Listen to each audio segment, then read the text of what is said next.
Good afternoon and many thanks for joining us on Live at 1. I'm Michael Jenga. The Judges and Magistrates Vetting Board has today revealed that 17 of the judicial officers it dismissed 2 years ago are still receiving salaries from the Exchequer. Board member Abdirashid Abdullahi says 4 judges from the Court of Appeal and 13 High Court judges who were declared unfit have been drawing salaries despite not working. The judges in question had immediately after dismissal obtained a court injunction to challenge the vetting board's decision and had been given a temporary reprieve. And you just did the patient part. You think you have patients. Which has said, it's a process. The board's decision is final and they are not subject to any court of law. All those judges and magistrates who have been found unsuitable have all gone back to the courts and they have put an injunction into the decision of the board. And that has enabled them to continue earning salaries from the judiciary since 2012 without any accountability on the part of anybody. Therefore, the board's decision on powers ends with its decision of suitability or unsuitability. Now from there, it's up to the judiciary to implement, move forward with the decision of the board. Whether they have done that or not is beyond the board's mandate. Move on to other matters now. Kisumu Senator Professor Anyang' Nyong'o is now blaming what he terms as hired goons for disrupting yesterday's county development board meeting. Nyong'o says no amount of intimidation would deter him and other leaders from executing their mandate. But as Francis Gashuri reports, the professor's critiques in the Lakeside County accuse him of being part of a conspiracy to scuttle devolution. The drama that greeted Kisumu County lawmakers when they converged at Governor Jack Ranguma's office for the inaugural County Development Board meeting convened by Senator Professor Anyang' Nyong'o.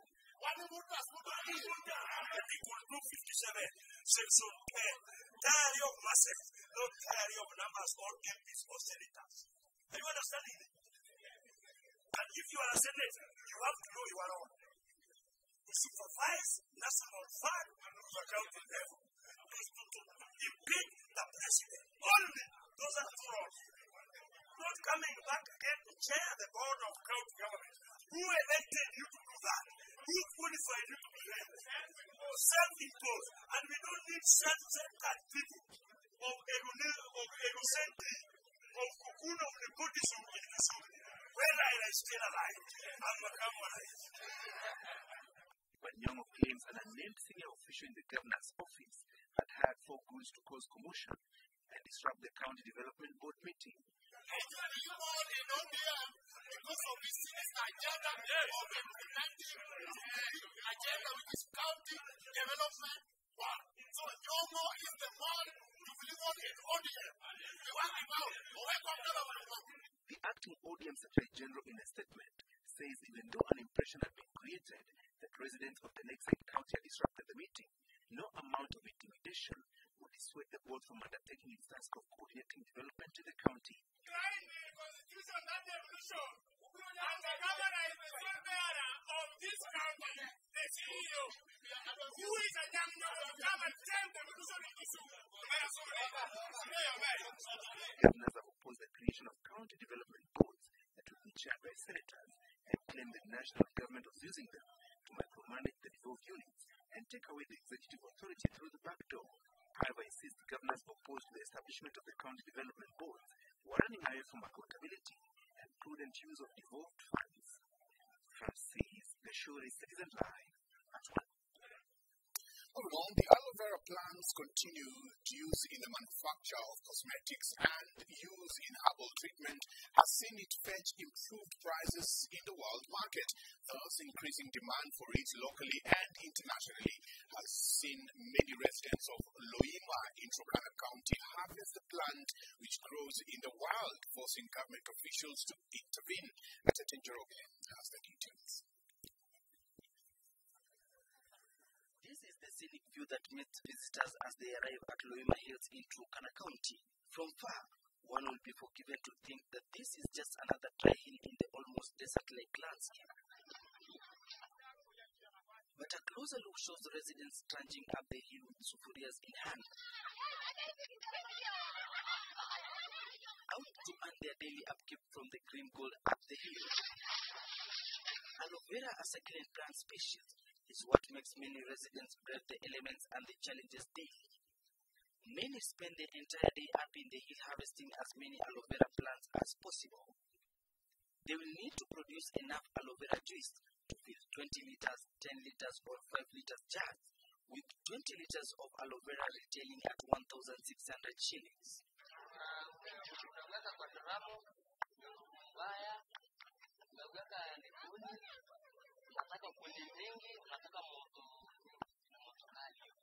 For some residents of Loima, this remains their only source of livelihood, since most of their livestock have died due to drought and sickness. However, despite the plant being a major source of income for the residents, the Kenya Wildlife Services and Turkana County government have warned that the continued harvesting of aloe vera could lead to the extinction of the plant in the area. Kazi ya serikali tunajaribu kunyamazisha watu ya kwamba sio mzuri ipitishi. I'm sure that there are business people who are lying in the community, cheating the community, that they should harvest this in order to get that small. Because even what they are getting from this sell product is very small.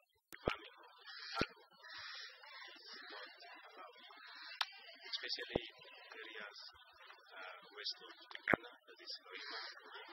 Aloe vera has been touted as a plant crucial for good health and has been used to produce many herbal products. The residents of Loima have urged the government to allow them to harvest the plant, which they say has economically empowered them.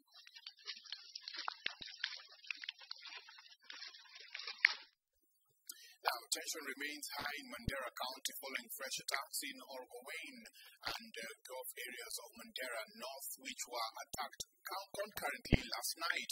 According to the Kenya Red Cross, residents of Orgowain and Gulf had been on the run all night after their houses were torched. Residents of Guba area also reported heated fire exchange last night for about half an hour. Thousands of families are taking refuge at some government establishments in Rahum, which is the target of the attack Sunday night. The Kenya Red Cross puts the number of those who have died from the ongoing violence in the Mandera area at 51 and have since withdrawn its workers from the troubled area after they were attacked. Rescue and humanitarian services cannot access the area where many are in urgent need of medical attention.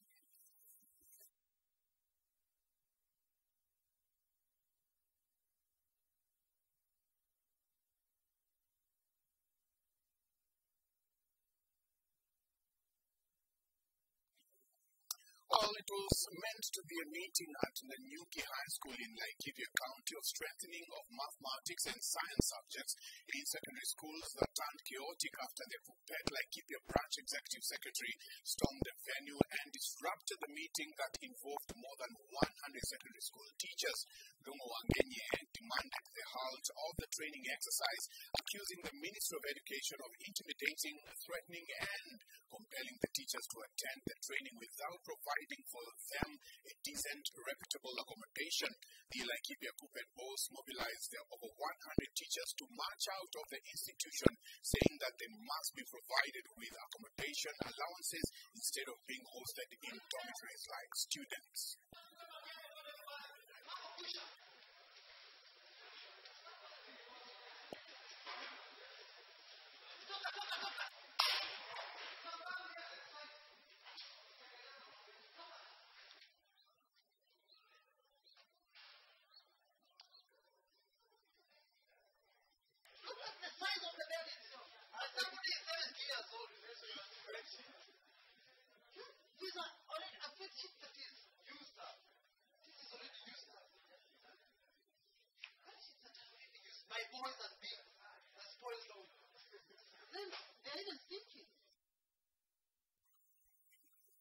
Well, the Jubilee Member of Parliament from Narok County now says the Ma community will convene a meeting to decide on whether or not to support court's push for a referendum. Narok North TNA legislator Moitalel Olekenta says the Ma community has several concerns which some community leaders feel will be well addressed via a referendum, among them equal representation in government. According to the Member of Parliament, the Ma community has been sidelined insofar as appointments and representation in government are concerned, and would propose mechanisms of ensuring minority communities are incorporated in government in the event the community chooses to support a referendum. Wengi watasupport referendum kama hawataonyeshwa kwamba pia wako ndani ya serikali.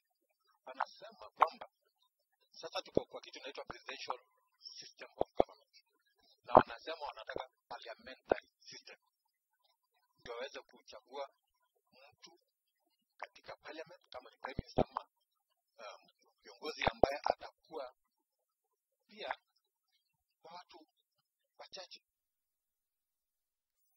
Police in Wehoko area of Githurai are looking for distributors of an illicit brew which allegedly killed one man and left another man blind. Ruiru Member of Parliament Esther Aloe has decried the rising number of deaths in the area attributed to the increased consumption of illicit liquor. Hassan Farah with the details. It is now close to 1 year since nearly 80 people died after consuming illicit brew around the country. Despite pledges by the government that the problem will be firmly dealt with, more deaths resulting from the illicit liquor consumption are being reported. Residents of Mwihoko in Githurai are mourning the death of a man who succumbed to complications resulting from consuming substandard liquor. Another man was also blinded after he reportedly consumed the same drink. Jabu nikaenda nikakuta madaktari wakagoma, lakini nilikuwa nimepewa first aid. Kwenda kwa wodi nikaambiwa daktari wamegoma. Sasa kutoka hapo nikakuja St. Mary. Niko naye nikaambiwa ni Brussels. Kutoka hapo nikaenda St. Murubo nao wakanituma Kenyatta. Sasa kutoka Kenyatta nao wakanituma Kikuyu. Mpaka saa hii niko kwa safari ya kwenda Kikuyu. Ruiru Member of Parliament Esther Gatogo visited the victim's family, has condemned the sale of cheap and usually standard liquor in the area, saying those behind the sale of the harmful drinks should be arrested and charged. Kama uko na kilabu na sio kilabu halali, uchunge sana kwa sababu tutakuja. Na hakuna mambo ya ufunge ufikiria kifo ya watu hapo. Ninasikia kuna wengine ambao wameaga, kuna wengine ambao wako na shida kwa sababu ya hiyo pombe ambayo inazunguka huko. Hassan Farah, Citizen Live at 1. If you're watching Live at 1, we take a short break. We'll be right back with business news